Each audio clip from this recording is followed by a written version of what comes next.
Joining me now is New Jersey Democratic Congressman Josh Gottheimer. So great to see you, Congressman. Thank you for joining us. So what is the problem with Mamdani for your party?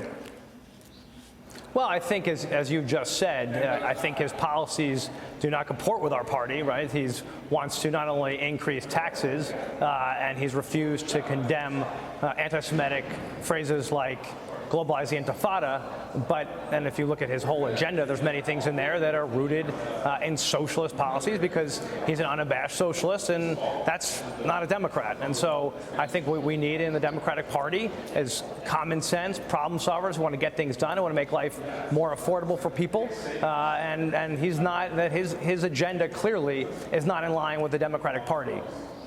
When you talk to your constituents back home, what do they say about Mamdani?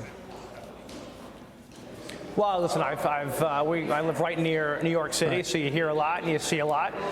The bottom line is what I'm hearing from the Democrats that I talk to regularly is he's not representative of the Democratic Party. He's a socialist, and more importantly, that his policies that he's introduced and put forth in his campaign to increase taxes in already what's the most expensive city in America. His policies on housing, his policies on grocery stores, you name it. Obviously, it does not comport with what we support in the Democratic Party in Jersey. We need common sense. We need problem solvers. We need someone who's going to take on lower costs and make life more affordable for people. And listen, I think in the end, if he moves forward, it's going to be great for Jersey. And I'm going to say to everyone, come to Jersey, move to Jersey.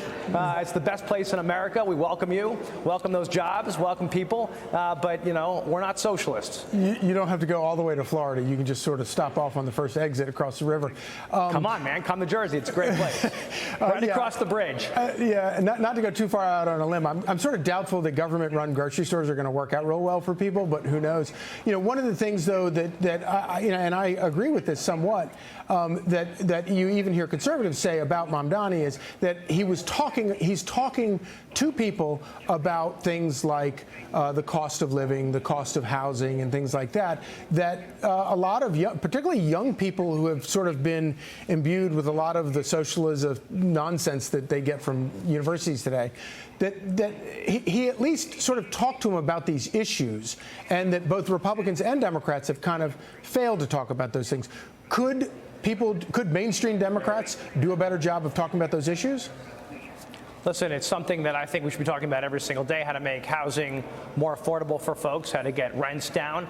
But what he's proposed won't work. And it's his approach that won't work. And of course, we should be talking about this all the time, and how we get health care costs down, how do we get housing costs down and make rent more affordable, how to get child care costs down. These are all critical things that many of us talk about every single day and have passed legislation and worked on things to get that done, to expand the child tax credit, right, to focus on women's health care. Those are really important. Right. It's just what he's proposed. His socialist policies not only are impractical and won't work, but he's trying to convince people that they will and selling them a bill of goods. What we need is common sense approach in the Democratic Party, obviously something that works, and that's not going to be selling something that's impossible. Also, as we talked about before, you know, why he's refused to condemn the phrase globalized intifada, right? A call for violence against the Jewish people, and the two intifadas, as you know, thousands of Jews were killed, stabbing and other terrorist activities. Why, you know, he has still refused to condemn it outright makes no sense to me, and I'd really